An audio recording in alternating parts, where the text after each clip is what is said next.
Workshop between Digital Realty and Computacenter. It's a pleasure to welcome onto the stage Chris Woosnam and Rick Barnes. Gentlemen, thank you.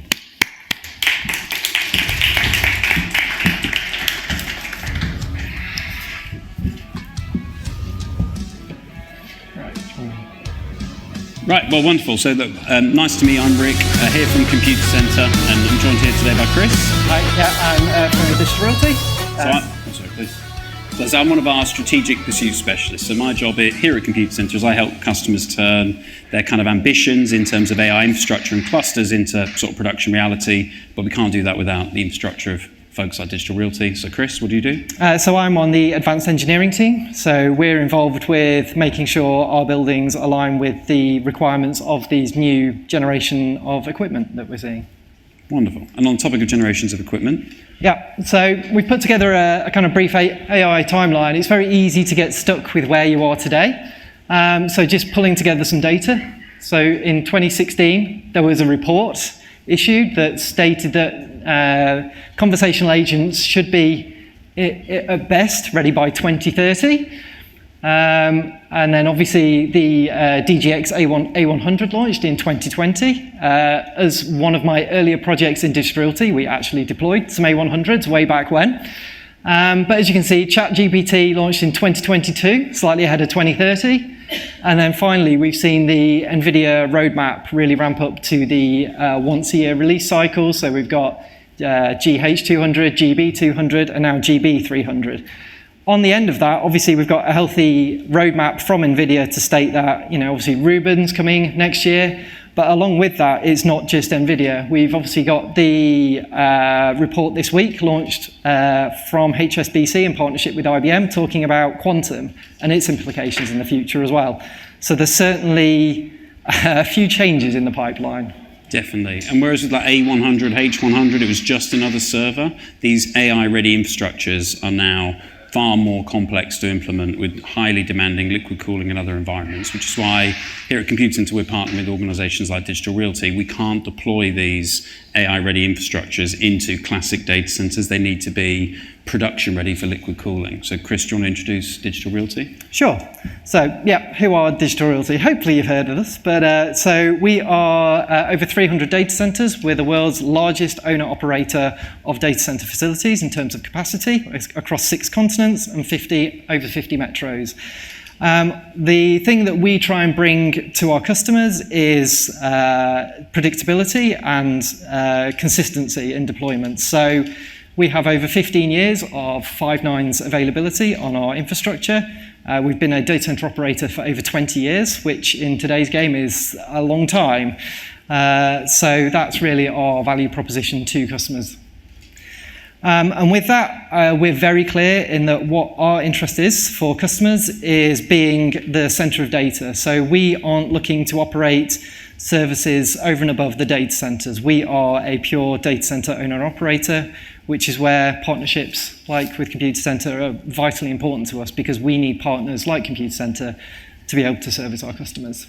Absolutely. And as we'll touch on later in the presentation about the industry challenges that are driving people perhaps to rethink their strategies around cloud. Perhaps cloud first isn't always the answer and it's a more hybrid or private operating model. That's why we've partnered with people like Digital Realty. They've got the physical presence that our customers need when they want to deploy infrastructure at scale. And we're especially seeing startups and fintechs looking at big scary cloud bills and saying, what can I do to engineer this problem differently?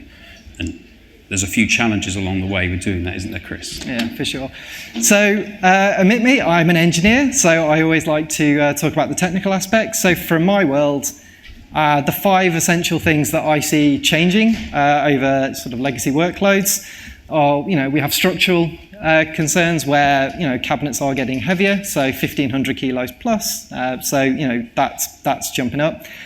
Cabling requirements, which I think is obviously your specialist topic, probably. My favourite, yeah. So we're now constrained by how far apart cabinets can be to optimize performance for AI applications.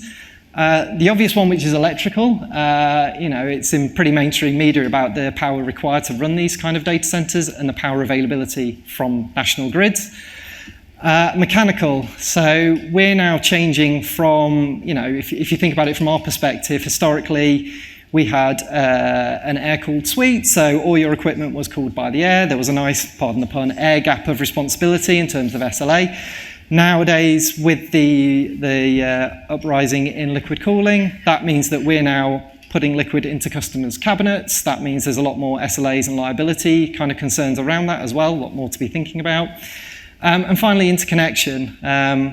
As Rick touched on, obviously, there was a big push to the cloud many moons ago at this point, and obviously that's starting to reverse, so it's more of a hybrid cloud approach that we're seeing. So we need to ensure that our facilities are interconnected to the best of our abilities to enable that strategy. Finally, this is kind of how we see the world from a density point of view. So we are pushing our existing facilities as far as we can using existing infrastructure. So we're now using up to 50 kilowatts per cabinet via air cooling. So that would be your H100s, H200s, B200s. The reason for that, if I'm honest, is just because it's a very compatible fit. Customers can keep same IT operations. Everything looks and feels very similar, and that's something we can support. But obviously, we have seen the adoption of both rear door heat exchangers. So that's where there's cooling on the back of the cabinet to take away that heat. But obviously, the main move we see is to liquid cooling. So that would be all the way from 20 kilowatts when it's just for CPU up to 200 plus for GPU, as we're seeing. And typically, if you think years ago, this isn't new. I did a supercomputer 7 years ago that was liquid cooled, but it was a supercomputer for a specific academic research. It's now mass market, so that's where the challenges come. Yeah, absolutely. So densities have increased by 20 times in just a few years, and it's driven by this NVIDIA technology cycle. So I'll quickly introduce Computacenter, and then we'll get into the meat of the session around some of the challenges we're observing, particularly in the kind of fintech and hyperscale space, and how we're helping address them. I won't linger on this, but if you haven't heard of Computacenter, we're a UK headquartered company. We're on the FTSE. We employ about 20,000 people. We turn over about 12.5 billion of revenue. We're very proud to have been doing this for sort of 40 years, serving our customers. Those customers, they're kind of across every sector, not just fintech, so aerospace, public sector, service providers, big telcos, big technology. We serve the largest technology companies in the world, or the largest consumers of technology in the world, I should say. What we really do is we're a life cycle services company, so we help customers all the way through from the initial planning of deployment, through the supply chain, through their sort of long-term deployments, and ultimately the retirement of these assets. And as you'll see later when we get to the cable porn at the end, some of the deployments are very complex. So it looks nice and simple when it's a slide. When you see the spaghetti junction of cables, it's a different ballgame. So the value we bring to customers in this marketplace is, in any given week, the best technology from a compute perspective, networking, storage, and kind of data center infrastructure assets changes. And it's not just about what's best anymore. Customers are interested in what's the best value for money, not just the best performance. And sometimes they don't care if it's the best or the cheapest. They just want it now because they're in a hurry. And I think that's our value is in helping customers navigate this complex ecosystem and manage that interoperability. So how do we do it? Well, we operate primarily in Western Europe and North America, but we serve customers all around the world. Our value is we don't make anything at Computacenter. We have 20,000 people, some well-engineered processes and some fantastic facilities. Two very big ones in the UK where we can, Chris talked about power requirements. We used to have to power up a server, it was 5 kilowatts. Now we have to power up a whole rack, it's 150 or 300 kilowatts. So we need mass sort of power facilities to be able to test and build these assets prior to dispatch. Similar facilities in France, similar in Germany, and we'll touch on more later about how we do it in the future. In terms of our relevance to kind of a fintech audience, we're very proud to partner with MasterCard in terms of their global deployments. So you'll see lots of this kind of flight case and fully integrated racks as we go through the slide deck presentation. We've been working with MasterCard now for over half a decade, serving them in over 12 countries. We turn IT assets, cardboard boxes, into payments infrastructure for them and hand it over to them in multiple continents, and often executing in parallel. They're a very demanding but very valued customer of ours. So we believe we have a relevance to customers in the fintech, customers in the payment space. The sort of challenges that we observe in the market, Chris, you touched on a couple. Cloud first is kind of over in terms of hybrid, but we're seeing a lot of demand in terms of international around sovereignty and sustainability. Do you want to touch on any of those? Yeah, so obviously everyone has their own ESG goals to hit, and obviously we are, as part of the supply chain, part of that journey. So, for example, in EMEA, all of our co-location facilities are powered by 100% renewable energy. So that's pretty key. Yeah. Absolutely. And so that what we're observing, particularly as we keep touching on in this presentation, is it used to be a case of it didn't really matter what asset you bought, and it didn't really matter which infrastructure provider you took it to, because, like Chris said, the demarcation was reasonably temperatured air, right? And now we're having to design infrastructure and facilities in partnership to serve these customers and outcomes. So in terms of the challenges or the risks customers see, I'll build this one out for you. Yeah, so the risks we see is obviously the big one is risk, right? Is you're investing a lot of money. These aren't cheap deployments. How do you ensure that you're getting the best performance? Because ultimately, it's gone from a point where you're buying hardware to where you're buying a holistic system. So even the length of the cabling could impact the actual end performance of your compute. Time to market, as Rick's already touched on, if you haven't got your hardware deployed in a year, it's out of date already. Yep. And that's a projection that is only set to increase. Scalability, we see a lot of small scale applications coming in, but then how do you scale that up to be able to say, hey, really successful test bed, now I want to do 10 megawatts, 20, whatever. So how are you able to achieve that within the same facility? Because no doubt you've got your data there, so that's that doesn't want to get moved very easily. And then the evolving technology market. So obviously, we've focused somewhat on NVIDIA. That's one company. What's to stop an AMD, an Intel, or another chip manufacturer coming out with something different that's more applicable? And quantum being a good example of that. So, there's one case where I think everyone's quite laser focused on what NVIDIA are doing, and quite rightly, they are market leaders. But, what's to stop another entry coming in with a different sort of timeline, different set of applications? So that's kind of something we're mindful of. Absolutely. And there's some common challenges that keep coming up over and over, right? You've touched on. Yeah, for sure. So look, we promised some stories from the front line. These pictures have been sent to me by friends and family, colleagues and customers, not all Computacenter projects. So there's some Computacenter stuff coming up in a minute. Someone sent me this and said, have you seen this? They had a CDU escape, so it wasn't correctly bolted down in the rack. Even small things like that can completely cripple a project in terms of timelines. But this thing basically wasn't bolted down, secured in its crate properly, and escaped and massively set back a customer project.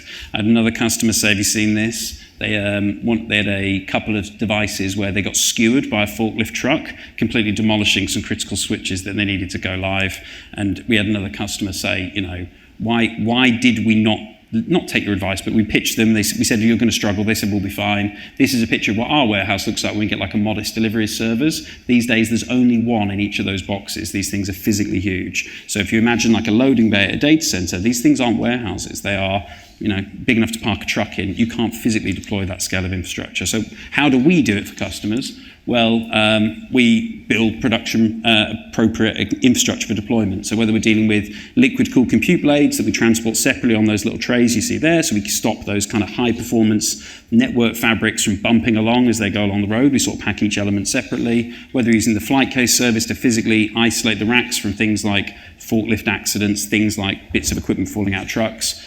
Our goal is to make sure when we deliver to folks like Chris's data center that we're delivering assets with no fire hazards. Everything that comes out the boxes has already been tested and not in many cases already configured, and that helps us go live much quicker for customers. So they're kind of like general infrastructure challenges. We had a little think and a little workshop about like what other challenges are we seeing for customers with a kind of fintech or scale up kind of lens in particular.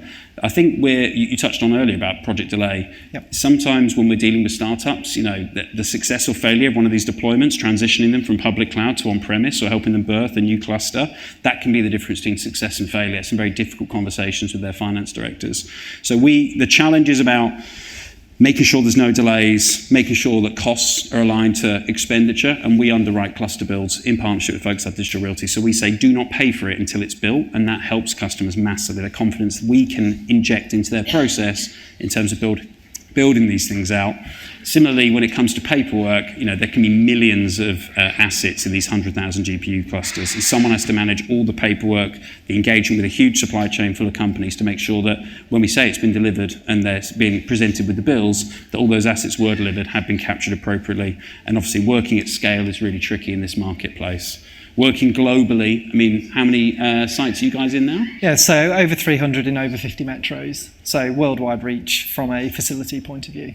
And as customers want to work more globally, and particularly fintechs trying to get into more markets, that sovereignty we touched on earlier, people trying to deploy on-soil infrastructure for regulatory or compliance purposes, they're coming to you guys saying, can we not just take a site, they're asking for a fabric of interconnected locations with a consistent output. And so that's where you have to suddenly start working globally, and that's where having the value of someone like us in the middle really helps, because what we're able to do is, if there is an operational reason for pausing a project in Frankfurt, we can redeploy assets to accelerate a project in Paris and vice versa.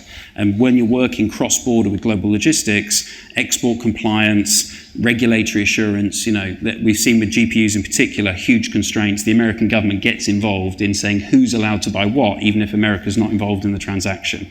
And there's so much risk for customers in this space, particularly if you're a startup or a fintech who's maybe at the start of their journey, trying to do that record keeping and maintain that compliant, assured paperwork. We have a lot of trade compliance officers at Computacenter that put their name on what's happening in terms of movement of goods and assets cross-border. And if you get that wrong, then you go to jail, but you can get yourself in an awful lot of hot water and an awful lot of headaches. And then finally, we touched on services. Chris, you said about 99.99%, in some cases, months of 100% uptime, right? Yeah, so we've got 15 years of 99.999% uptime as an average across all our facilities. So we really take it seriously that, we are a data center operator. We don't want to own the IT stack from a kind of commercial point of view. We are focused on what we do best.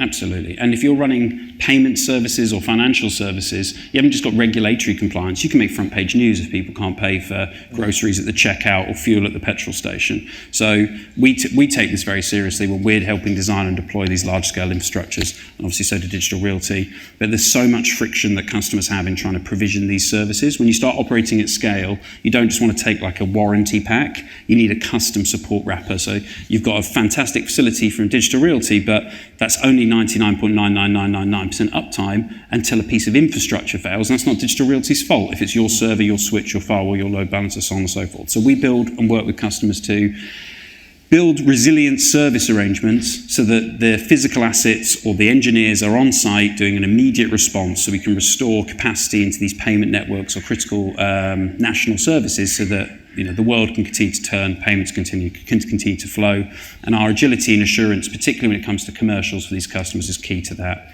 I think you touched on sustainability earlier. Sustainability is a hot topic, but it's not just green sustainability, is it? I mean, sustainability, what does that mean to you guys? Yeah, so again, like from our operating sort of lens, we need to ensure that we're operating our facilities in the most efficient manner. And it's not only for ourselves these days, there are regulatory requirements now around that. So Germany is obviously leading the way with PUE caps on operating data centers where they have the authority to shut you down as an operator. So it's a very serious sort of stick that's being wielded at us from the regulatory perspective. But obviously that also, the regulatory standards apply to things like ISO standards and SOC standards again. So that's something that is very much within our umbrella to maintain as well on our facility side. So again, our goal is to make that a repeatable experience across the globe. You would know that, most of our sites have SOC 2 compliance, etc. You don't have to go out and revalidate all these requirements on a site-by-site basis. There is a general assumption that, if it's under the Digital Realty umbrella, it's good to go. Exactly, and it's not the noughties anymore. You can't move fast and break things when you're working in global payments or with people's money. These things need to be resilient, they need to be secure. You need to build processes and ways of working that are going to last years and decades, and that's the value of partnering with folks like Digital Realty. We promised you some stories from the front line, so I've got a couple. Chris has got one, talking about a couple of different use cases where we're deploying these kind of services. So the first one I'll talk about briefly is the flight case process, which touched upon earlier. So whether it's an existing location or a brand new one, we find a lot of value, particularly when we're going to some of these remote locations, of physically unpacking these tens of thousands, hundreds of thousands of assets, checking every single one, rejecting the failures, organizing, setting everything up. When you're running a program where the expenditure is measured in millions or tens of millions or hundreds of millions of dollars, whether it's a cash in the bank situation or a loan you've taken out to build that project, you're amortizing over time. If you can claw a month back on that program, that's quite a lot in a year, in a world where my friend Jensen reimagines infrastructure every 12 months and makes it bigger and better. So if you're taking 2 months, 3 months to deploy infrastructure, that's 3 months of it being the new shiny wasted. So our value is using this process where we ultimately get assets into customer data centers like Digital Realty's without huge pallets, without piles of mess. We get assets that are good to go into racks deployed really rapidly. And, so the Iceland project was a good example of that one. So it was very exciting when we signed the contract. So that was a sort of $50 million project. We said to the customer, don't pay for it till it's built. We all thought that was really cool. We're going to go to Iceland. We're going to build 5,000 engineering hours. I looked at the shopping list of stuff and I said, guys, are we right? This is a kilometre of Velcro. And they were like, that's how much we need to kind of tidy up all the paperwork and cables. We were very happy. We had a good party. And then the sort of reality sort of set in when we discovered we just signed a 30,000 word contract with loads of complex testing. We've got $50 million of exposure if we don't get it right. So, that wouldn't be too bad, we thought, but it turned out it was really hard. We got deliveries just before Christmas. We had some of the engineers. I was very lucky I got to stay at home, but there were engineers who had to spend Christmas away from their family that volunteered. There was a volcano erupted while we were out there, which is quite unusual. Now to look at the weather forecast before on a project, but we had multi-day blizzards where the engineers couldn't physically leave their accommodation to go to site to do the build because it was deemed too dangerous. And the guys had to do, the video's not playing for me sadly, and it's like click no. The guys had to sort of drive in those kind of conditions. It was sort of 500 kilometers from the airport, because when you're doing some of these AI training clusters, the latency that the folks at Digital Realty have been building for years of these kind of close to London, close to Frankfurt, close to Stockholm hubs isn't so relevant. It's like a washing machine that you kind of load and then let it run for a while. So the facilities we're being asked to build in are incredibly remote. I've got a video that may play. We had some trouble with this earlier. Looking at my colleagues. No, one more try. Video? We'll skip the video. It was a very remote data center in the middle of nowhere, and there was lots of wonderful computer engineers pulling lots of cable, doing lots of computer center cabling stuff. We got some really good feedback on that project from NVIDIA. They said they'd never seen the sort of scalable unit style clusters that we were building coming up so quickly. Very positive noises from NVIDIA, who are not the easiest company in the world to impress. They're a very demanding partner, and they're delighted with what we do. Chris, you had a story about some of the stuff you've been doing. Got some interesting stuff with liquid cooling in switches. Yeah, indeed. So, as you can probably imagine, the financial quarter isn't the easiest to get use cases out of. It's kind of, what we do is very secretive, and I don't want to tell anyone else. So, we have, however, got permission from a customer. So, in this particular instance, so this was a suite that is both liquid cooled direct to chip, but also rear door heat exchangers as well. So, this particular customer is into HFT. So for them, high frequency trading. High frequency trading. So low latency applications where that liquid cooling enables tiny percentiles of extra performance, but that at the end of the day is money made. So that's why they are leading the way. So we, if I think about the liquid cooled projects we've seen, obviously education led the way in terms of doing it first, because obviously it's high research, yeah. supercomputing and stuff. Yeah, correct. And then obviously the people who stand to gain the most go next. So HFT's been into it as well, but then now we're seeing mass market adoption. So enterprises as well picking up on it. And you touched on that interface you have with customers about air, being the old handoff. What kind of things do you have to think about, and to bring it to life for the team, of the customers, I should say, about the kind of things you have to discuss before they buy the box? Whereas before it was how many square foot and how many kilowatts. What kind of stuff do you have to think about with customers now? Yeah, so it's very different now. So, whereas it used to just be how much space do you need, how many cross connects you need, how much power do you need, now it's what flow do you need, what pressure can you support, what's the profile of the cabinet in terms of the temperature, because we need to be ensuring that it's all compliant with our building. So it becomes a lot bigger conversation, and at the end of the day you've got a customer who is focused on an output and objective, but then you've got a hurdle of technical questions that you need to work with partners to try and answer and get good validation, and to make sure that you're using like pre-validated solutions, so you know it's going to work. And there's no right answers, right? In-row CDUs, end-of-row CDUs. There's blast, effective blast radius considerations. There's approach temperatures, flow rates, resilience conversations. There, unfortunately, and NVIDIA keep doing their best, there are no silver bullet, simple answers. And then that's probably the biggest takeaway we've had is it's all well and good when you see it on a nice slide on an NVIDIA presentation, a big shiny gold server, and then the reality, as you'll see in a minute, is spaghetti junction in terms of cabling, like complex, literal fluid dynamics conversations about temperature and heat and discharge and all sorts, right? So one interesting example actually, and I kind of smile when I say this. So we do host an extremely large NVIDIA lab environment, and I use the word lab. Their AI factory reference architecture is currently v1.0. There's only one of them at the moment, and they're looking to work with us to try and develop it in terms of, this is what we would like to see, but you as an owner-operator, how do you look at that? And, yes, there'll always be people willing to build entire facilities around one specific customer with one specific use case, and that's fine. But how do you make that mass market, and how do you make that broadly the most applicable? Make it repeatable, make it easy to consume. So it's interesting to see kind of behind the curtain a little bit of, you can see their forward-facing AI roadmap, almost going vertical, but at the same time, the engineering teams behind that are still working out some of the finer details of how do you actually make that work in the long term. So it's actually pretty interesting to see. No, absolutely. So look, I've got another one for you from Norway. So we were, again, blessed while also juggling adventures in Iceland and Christmas. We had another cluster to do for another customer in Norway. So I enjoyed this one because it kind of brought to life the physicality problem of, so we had truckloads of servers to do. I think we had a best part of 500 compute assets to deploy. So that's one in each of those boxes. And when you physically unload the truck and you've got breathing room to get a forklift in without skewering it, that's a big physical thing to do. And this project would have required upwards of 30 truckloads of infrastructure, plus all the networking, plus all the other bits and bobs. So it's a considerable piece of work, and that's just sort of one delivery coming in. And this was some stuff we sent to the customer when they were like, "How's it going?" I was like, "I've checked it out. It's all in the box. That's me and the gang."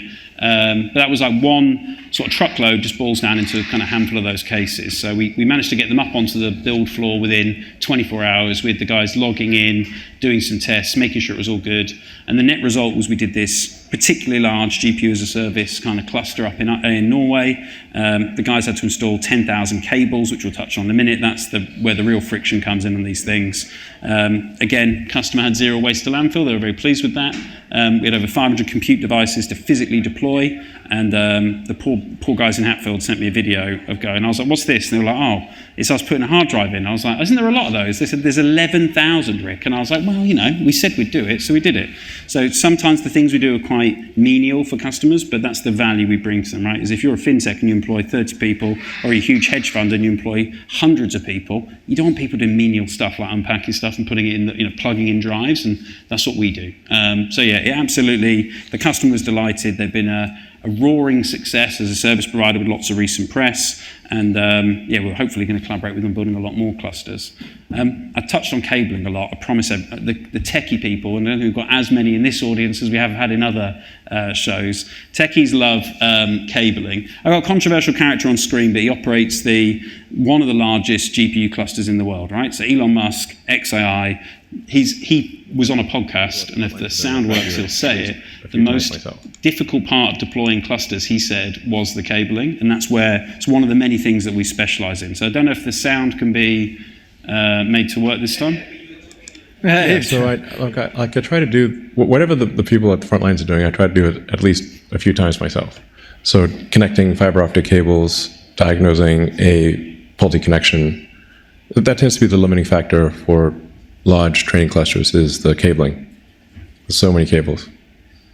Because for a coherent training system where you've got RDMA, remote direct memory access, the whole thing is like one giant brain.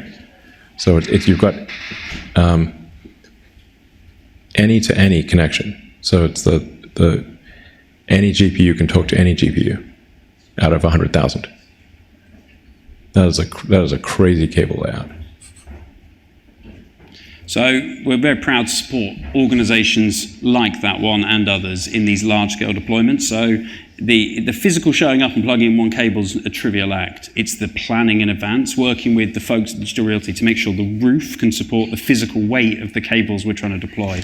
And similarly, I asked one of the guys, what's this swirly thing doing over there? That looks a bit messy. They said, that's a Slack manager from a project where the customer was in a hurry. I said, what does that do?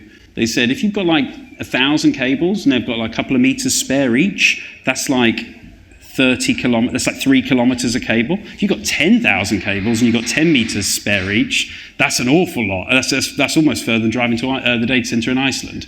And as we scale up these things, when you're talking about 10,000 GPUs, you're talking about upwards of 30, 40, 50,000 cables, depending on the topology and stuff. So doing all that planning work in advance to make it look professional and work at scale, particularly when we're trying to drive sustainability and efficiencies. Again, not just about being green, although it helps when you sock the cables and make sure everything's properly documented and labeled and professional. It makes it serviceable for when we have to go and expand or change the environment to support it. So this is the sort of scale of cabling that we undertake, and it's hard to see from the picture, but there's literally rows and rows and rows of vertical cable management with hundreds of thousands, in some cases millions of cables we have to plan. And if any one of those fibers exceeds its bend radius and the light escapes, or worse, breaks it, if any one of those fibers is plugged into the wrong port, it doesn't work. And we've got software we can use to kind of tell us this one's bad, and you can see a gang of Computacenter people hanging around saying, why doesn't it work, and trying to fix it. But it's a complex undertaking. We're super proud that we can bring things of this incredible scale to kind of reality. And so what we've been doing, when we're doing these extreme scale deployments, when we're working with these guys that are on the foundational front of AI, rather than use those big integration centers, the slides with the flags, the 20,000 square meter facilities, we're bringing the people and the process to the customers. And that's for a couple of reasons. One, they're in a hurry, they want to go quick. Two, it makes more sense for us to bring us to them because there's just so much physical goods in transit.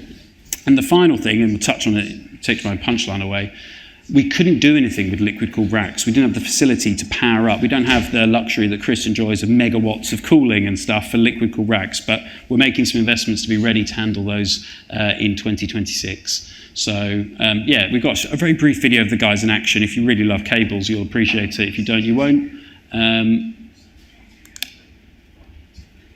So this is the Computacenter US team in action in one of these foundational sites. We use some of our internal tooling. We call the hyperscale configuration automation platform that we use to effectively turn square feet of customer build area into build lanes. We bring the physical facility, not the bricks and mortar, but the way we do things, the tape on the floor, the process, the steps, the engineering to deploy these things. Every time you see one of those little yellow transceivers, that's like a $1,500, $1,000 transceiver. And so if you're an AI nerd, you go, that's a lot of single mode fiber. And the answer is yes, that is a lot. And they go, that must be huge. And it absolutely was. So it's a great example of some of the huge scale deployments we're building into facilities like the large Digital Realty ones. And as you can see there's some huge liquid-cooled systems in there that Chris has been talking about the whole time. And so that's why we've been investing in facilities. Chris, you want to go first with some of the stuff you're doing in London? Yeah, sure. So we are launching a Digital Realty Innovation Lab. It's going to be in our Cloud House facility in London, ready in Q1 2026. The idea of that is we will show how Digital Realty deploys liquid cooling into data centers, but it is a fully open to all customers to come and have a look at, see how we would do it, and we can go into details about the very fine granular details of how that would work. Because I think it's one of those things where you can talk about it a lot, but I think it's most important that you can actually show you've done it and how you would do it. So that's something we're proud to be launching. Yeah, absolutely. And we've got a similar facility. So we're building a operational configuration center. So we've got a kind of baby out in North America that can do like a couple of racks at a time of liquid cooling. We're doing this huge one now that can do megawatts of liquid cooling. So we touched on the really big designs that NVIDIA and now AMD are starting to bring to market in terms of, they're measuring these things at 300 kilowatts, half a megawatt of power draw, so we'll be able to stand up and configure and do everything we've done on those air-cooled systems you saw before, but at this huge liquid scale. And what it's really good for, whether you're a really big organization deploying a giant cluster, or maybe you're at the start of your journey thinking about building out your first data center or exiting the public cloud or transitioning from air to liquid cooling, it's a great showcase, a way to sort of pick up where Chris sort of leaves off in the kind of London demo lab to see how does it work in principle. We can then say, well, here's how it works in practice without you having to physically go out and deploy your own big infrastructure. So yeah, I think that's pretty much us done. We haven't got time maybe for 1 or 2 questions maximum, but thank you very much for paying attention.